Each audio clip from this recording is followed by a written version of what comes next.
Bien, el ciclo del carbono. Vale, vamos a ver si lo explico lo más resumido posible.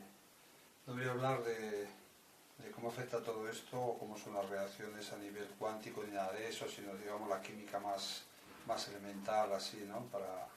Para que entendamos todo esto. Entonces, bien, por ejemplo, estamos en un planeta en el que prácticamente no hay posibilidad de escapar, ¿no? de escapar carbono fuera del planeta, ni oxígeno, ni hidrógeno, en fin, normalmente átomos, ¿no? De la atmósfera. De alguna manera se puede perder algo, pero de una manera insignificante, ¿no? Sobre todo cuando hablamos de la escala del tiempo del ser humano.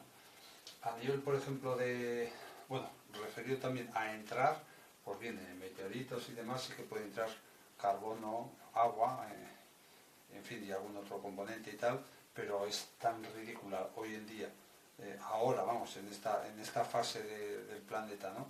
En este tiempo, ¿no? Y a escala humana, del tiempo humano, es tan difícil o tan despreciable la cantidad de carbono y demás elementos que entran, que también lo vamos a despreciar, ¿no? Vamos a decir, por lo tanto, de que más o menos es, digamos, un sistema cerrado, en ese sentido también, cuasi cerrado. Y por lo tanto, cuando hablamos del carbono, pues en el planeta puede estar o bien en un estado de átomos ionizados, como iones, o un estado como de átomos en estado neutro. Cuando está en estado neutro, el tipo de conexión o enlaces que generan son enlaces covalentes. Y cuando está en estado de iones, pues son enlaces iónicos, que son de atracción. Igual que con los campos magnéticos, pues tienes los imanes como se atraen por los opuestos, pues en este sentido lo mismo, por los opuestos pero eléctricos. Es decir, un ion cargado positivo se atraerá a uno negativo y viceversa, ¿no? Pero positivo con positivo se repelerán, negativo con negativo también, ¿no? Bien, respecto, por ejemplo, cuando hablamos de los enlaces covalentes, ¿no? De este estado, pues hay dos opciones. Está la opción dos opciones, digamos, una es una peculiaridad de la otra, peculiar, pero insignificante. Ahora que está tan de moda también el grafeno.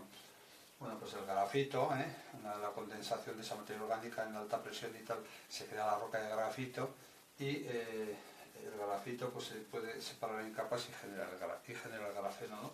Y el grafeno pues es el carbono con enlace covalente con otro carbono, con otro carbono, con otro carbono, y esto generando una red, ¿no? Una red que acaba siendo así. Claro, si nos fijamos, carbono, en fin, esto hace así, etc. Si nos fijamos, cada carbono aquí conecta con 3 carbonos, ¿no? Y por lo tanto el enlace covalente, un enlace covalente simple, es el que tiene con ellos, y por lo tanto tiene o utiliza uno de sus electrones en cada uno de ellos. Pero el carbono tiene 4 electrones en la última capa inestables y necesita utilizar los 4. Bueno, el grafeno entonces es una red en una superficie, utiliza un plano esta red. Bien, si el plano lo ponemos a 90 grados, o sea, nos ponemos perpendiculares al plano, tiene el electrón que tiene inestable, el que le queda, orbita en este otro sentido, perpendicular. Así pues, desde la perpendicularidad, la red estaría así, en una línea, la superficie está. Y cada carbono en esta red tiene un electrón orbitando en este sentido. Orbitando, que decimos, pero bien. Pero en realidad se genera un estado cuántico entre todos ellos, porque lo que están muy juntos es un enlace covalente y están bastante juntos, y genera un estado cuántico que permite la conductividad, una conductividad muy buena eléctrica, ¿no?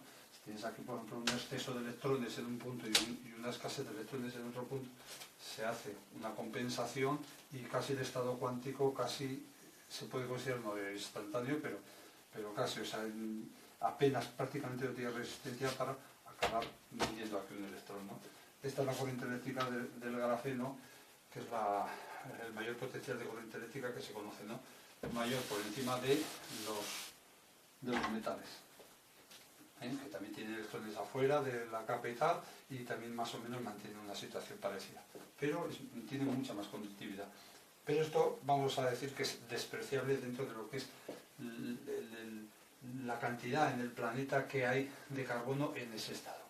El estado principal que están es enlaces covalentes formando materia orgánica, ¿no?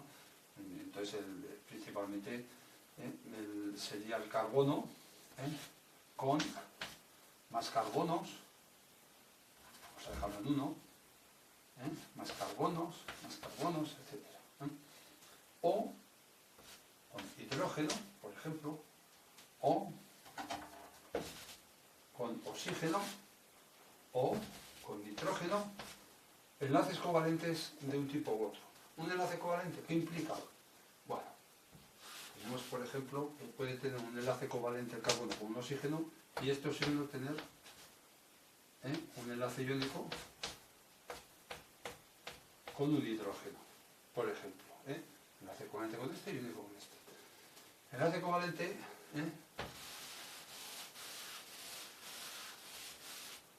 consiste entre dos carbonos, por ejemplo, que de los 4 electrones que tienen en la capa más exterior inestables, porque no completan bien toda la capa para que no se creen desigualdades respecto a la carga positiva interior del núcleo y la negativa de los electrones que lo orbitan, por así llamarlo, el concepto de orbitar, pues entonces llega a un equilibrio estando neutro, teniendo tantos electrones como protones, ni uno más ni uno menos, estando neutro como átomo, llega a un equilibrio de que coge un electrón suyo y otro electrón del compañero, se han juntado tanto que estos electrones pueden generar un par orbital, un par de electrones en el cual, en teoría, cuando un electrón está en un punto, el otro está en otro. Cuando están en el opuesto.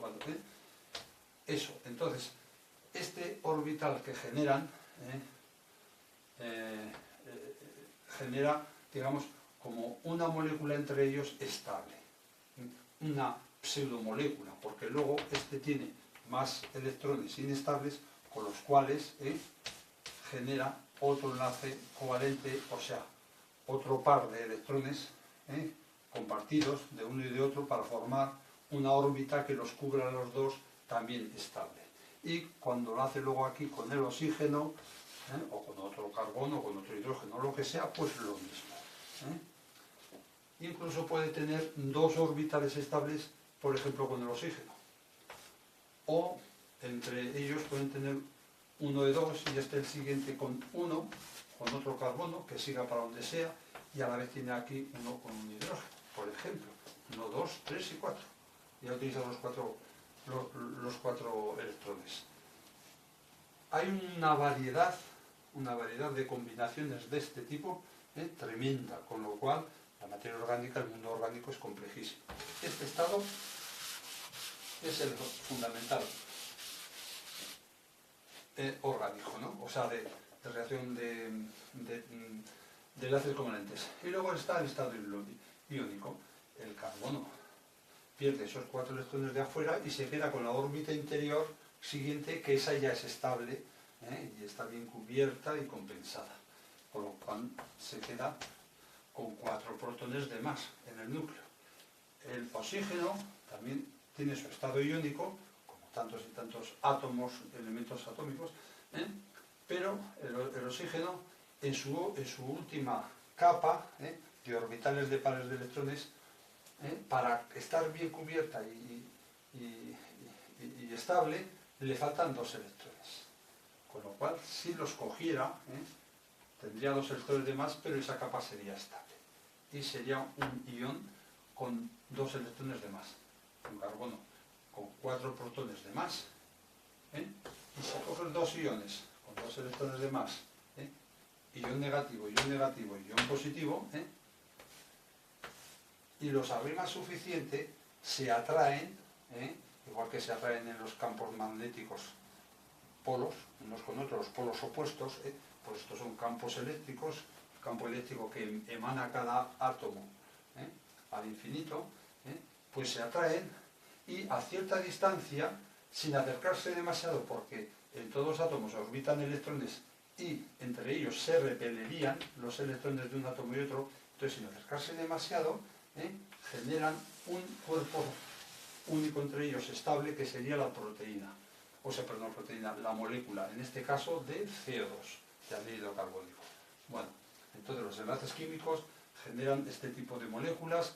Si esto luego lo haces más compleja con agua y con otras cosas, generas ácidos, o sea, con agua con hidrógeno, generas ácidos. Luego están las bases con los átomos que se ionizan positivamente. En fin, hay muchas historias, ¿no? La cuestión es que al final hay muchas posibilidades de todo esto y se puede el carbono en este estado iónico transformar en ácidos y en sales. Y esos ácidos y sales serían más estables y tampoco los vamos a meter en la ecuación, porque para que sean rocas, para que estén disueltos en el agua y demás, son digamos que apenas interfieren en el ciclo del carbono, y por lo tanto lo vamos a desechar, ¿no? Para no hacer la cosa más complicada. Y ahora, con todo esto, pues hablamos de lo que es el ciclo del carbono. El ciclo del carbono implica de que estando el carbono en estado, voy a referirme así, en estado, por ejemplo, de carbono con enlace covalente, puede pasar a carbono con enlace iónico, igual que el carbono enlace iónico puede pasar a carbono enlace covalente. Estados dinámicas. A veces formando reacciones redox, reducción, oxidación, el uno con el otro se compensa. Otras veces pues se toman los electrones, el que los quita o los coge, los toman de terceros elementos, ¿no? Pero bien, la cuestión es que son reacciones, en estos cambios son reacciones en las que se intercambian electrones de una manera u otra. Por ejemplo, el carbono, para ir de estado covalente a estado iónico, pierde 4 electrones, o sea, menos 4 electrones, pasa a estado iónico. Y de estado iónico, para pasar a esto, pues coge 4 electrones. Cuando está en estado iónico con CO2, o sea, con oxígeno, para pasar a este estado, ¿qué es lo que ocurre? Pues que tanto él como el oxígeno hace intercambios de electrones, etcétera, ¿no? Pero el oxígeno, no pierde el ser ionizado, se transforma en agua con hidrógeno también que hay en el aire y tal, ¿no? Pero para pasar al otro estado, en vez de seguir ionizado, lo que necesita es una energía. La energía, digamos que sería vamos a definirlo así, ¿no? Endofotónico. La energía electromagnética necesitaría fotones. O sea, necesitaría una energía, se puede hacer de otras maneras, pero bueno, la principal en la que lo hacen las plantas en la fotosíntesis es utilizando la energía, ciertas frecuencias de energía del sol para mover los átomos de tal manera y mover sus electrones de tal manera que pase eso, que pase, que los junte, que arrime 2 carbonos lo suficiente y a la vez tomen esos electrones que les faltan. Y entonces con esos electrones y los carbonos arrimados ya se generan esas órbitas compartidas, generando o estabilizándose entre ellos con un enlace covalente. Esta energía que necesita fotónica, ¿no? Electrovoltaica, la toma del Sol. Y el opuesto del covalente al iónico, por la temperatura misma de las partículas, de los choques, es propicio a que pase, de tal manera que se arrimen suficiente y reboten y rompan, arrimen los electrones demasiado a los del enlace covalente que lleve, arrimen otros átomos, los electrones demasiado, se rompa este enlace covalente y estos electrones acaben desprendiéndose y pasa a ser iónico. Pero todo esto al pasar a ser iónico y estos ya no necesitan estar tan juntos, sino como iónicos se repele, esto lo que genera es una reacción, o sea, lo que hace es desprender calor. Es una reacción exotérmica, desprende calor. Bien. El ciclo del carbono en el planeta no consiste más que el planeta está ya estabilizado y tiene su materia orgánica, su cantidad de materia orgánica, de esta hay su cantidad de clorofila y de esta hay muchos elementos que interfieren en todas estas cosas, pero yo lo estoy generalizando en lo fundamental, ¿no? Lo que más afecta. Y nos referimos por lo tanto a la clorofila, ¿no? Esta hace su fotosíntesis tomando las frecuencias de luz que necesita, de ondas electromagnéticas que necesita del Sol, desprende el verde y toda cierta gama de frecuencias que no necesita, por eso tiene ese color, la clorofila, ¿no? Y las plantas en general, pero utiliza también frecuencias que no utiliza para la fotosíntesis, las utiliza para temperatura, se transforma también absorbe temperatura. Y el planeta en sí, la mayor parte de la luz la transforma en temperatura, la mayor parte de las ondas electromagnéticas. Una pequeña parte la transforma en esto, en lo que es la fotosíntesis, por ejemplo, y otras pequeñas partes en otras reacciones químicas, para oxidaciones y para otro tipo de cosas. Y hay otra parte también mínima, que rebota, digamos, que refleja, ¿no?, otra vez hacia el abismo cósmico. De esa manera se reparte las ondas electromagnéticas que llegan al planeta. Bien, pues la parte mínima, si quieres, que utiliza para la fotosíntesis, hace la transformación de la materia orgánica, cogiendo CO2, transforma con la fotosíntesis, se transforma en más materia orgánica, que también interviene el agua y demás, y eso, pero se transforma en más materia orgánica. O sea, disminuyendo el CO2, aumenta la materia orgánica. Y el otro proceso, cuando el de la descomposición de la materia orgánica, o sea, la transformación del enlace iónico, o sea, del enlace covalente al enlace iónico, es lo que llamamos descomposición o oxidación, y es que con el oxígeno del aire, lo que ocurre es que mediante temperatura, o sea, mediante la combustión o como lo queramos llamar, o descomposición o lo que sea, explosión de los motores, no sé qué y tal, pues se transforma la materia orgánica en CO2, CO2, utilizando también más oxígeno y agua, más oxígeno se transforma en CO2 y agua, en CO2. O sea, esto y esto lo juntamos, es lo mismo, toda la superficie del planeta. Oxígeno también hay en toda la superficie del planeta. Bueno, agua en vapor también. La cuestión es que el ciclo toma energía solar, electromagnética, para aumentar la materia orgánica y por lo tanto disminuir el CO2. Y esta, en descomposición, emite temperatura para transformarse en CO2 y agua. Y es vuelta a lo mismo. Este es el ciclo. Y este ciclo tiene sus vaivenes a lo largo en fin, en la escala planetaria, pues a lo largo de millones de años tiene sus vaivenes. Entonces estamos ahora en una fase en la que tenemos una parte ridícula de CO2 en la atmósfera, ¿no?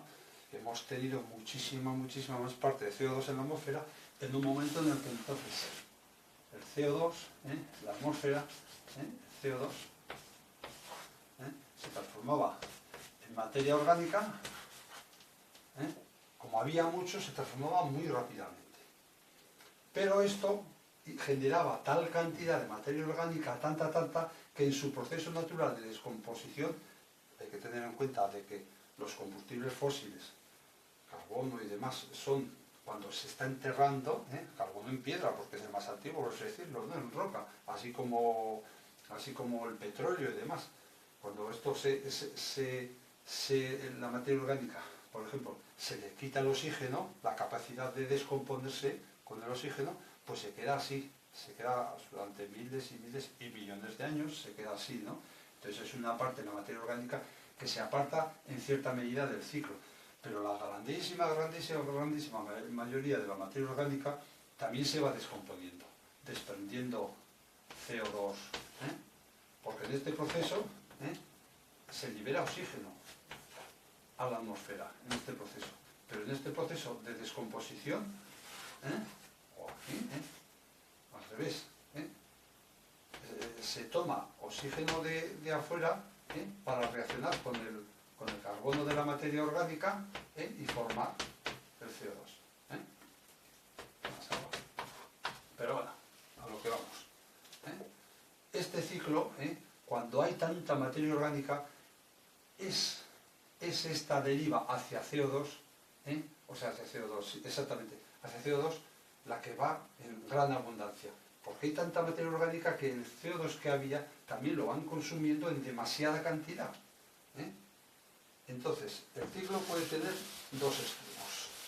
Un extremo en el que tenemos que hay muy poca materia orgánica, pero mucho CO2, mucho, y esa poca materia orgánica, esa poca clorofila, para que lo entendamos, tiene mucha capacidad de seguir generando materia orgánica y por lo tanto clorofila. Cuando tiene, y mientras lo va haciendo, va gastando, va bajando la concentración de CO2, transformándose en materia orgánica. Y cuando ya hay tanta, porque a la vez se está descomponiendo y transformándose en CO2. Cuando hay tanta y tan poco CO2, porque consume mucho para seguir transformándose con tanta clorofila, otra vez en materia orgánica, llega un momento en que ya no lo hace en la suficiente medida y, sin embargo, hay tanta que ya cada vez es mayor la medida en la que esta materia orgánica se descompone y libera, por lo tanto, otra vez CO2. Y entonces, de llegar a un punto en el que hay escasez de CO2 y poca capacidad de desarrollo vegetativo, pasamos a que este se va descomponiendo y va generando cada vez más capacidad de CO2 y sin que muera del todo el desarrollo vegetativo, este tiene mucho más potencial porque hay mucha más cantidad de CO2 en la atmósfera para volver a generar mucho más desarrollo vegetativo y mucha más clorofila que genera un mayor desarrollo vegetativo. Ese es el ciclo de los vaivenes del equilibrio, por así decirlo, estable, el ciclo del carbono. En este ciclo del carbono, ¿en qué fase estamos ahora? Ahora estamos en la fase en la que hay muy poco CO2, según el historial de todo esto. Hay muy poco CO2 y tenemos que descomponer materia orgánica. Tiene la materia orgánica que descomponerse para que haya más CO2, para que tenga el planeta más potencial de generación de materia orgánica, para que la clorofila pueda hacer su ejercicio de manera más eficiente. Tenemos, por ejemplo, si no, habría que preguntarse por qué en muchos invernaderos, para la producción agrícola, lo que hacen es coger bombonas de CO2, cerrar bien el invernadero y desprenderlo, que se llene, que aumente la concentración de CO2 del aire que tiene dentro del invernadero. Y la vegetación se vuelve mucho más vigorosa, las plantas crecen mucho más rápido y mucho mejor, ¿no? Evidentemente, para las plantas estamos en una fase bastante menguada. Coño, ahora que me digan a mí a qué viene lo de la huella del carbono y lo de decirnos que tenemos entonces que limitar y dejar de emitir CO2. Hombre, si dejamos de emitir CO2, la fase se queda en qué? En que cada vez se va intentando. Imaginemos de que no emitimos nada CO2 en el planeta. Es algo imposible, evidentemente, ni por asomo, pero bien, imaginémoslo. ¿Qué es lo que ocurre? Que llega un punto en el que ya no hay capacidad de generación vegetativa. Con lo cual, por mucho que queramos, ¿qué hacemos con todas esas plantas? Apartarlas del oxígeno para que no se transformen en CO2. Pues aunque lo consiguiéramos, apartarlas del oxígeno, las plantas mueren, eso lo apartas para que no se descomponga, para que se haga con un petróleo o lo que haga falta, las sellas bien en todo el planeta. Estoy diciendo un disparate, evidentemente, pero nos moriríamos porque las plantas no iban a estar viviendo secular, ¿no? Como ya no hay CO2, porque lo han ido gastando sin generarlo nosotros. Llega un momento en que se tienen que morir las plantas, pero como no queremos que desprendan CO2, pues lo que hacemos es cerrarlas herméticamente sin CO2 en todo el planeta, y por lo tanto no se genera CO2 y el carbono lo tenemos, digamos, capturado en el planeta, sin que siga el ciclo. Y al no generarse CO2, no generan plantas y nosotros nos morimos de hambre, porque bien animales como nosotros, todos al final la cadena acaba en las plantas. Tenemos que comer, o sea, la materia orgánica la sacamos de las plantas, bien directamente o indirectamente con los animales. Así que nos moriríamos. Es absurdo querer parar el ciclo del CO2, completamente absurdo. Necesitamos, además estamos en una fase en la que hay que aumentar el CO2, ¿eh? Y lo necesitamos. Otra cosa muy distinta es hablar de temperatura y cómo afecta esto a las temperaturas del planeta. Otra cosa distinta, pero que me digan a mí, a ver qué sentido tiene basar la trazabilidad del CO2, basar la huella de carbono para defender nuestro planeta y defendernos a nosotros. ¿Para qué quieren que no emitamos CO2? Necesitamos emitir CO2. Un saludo.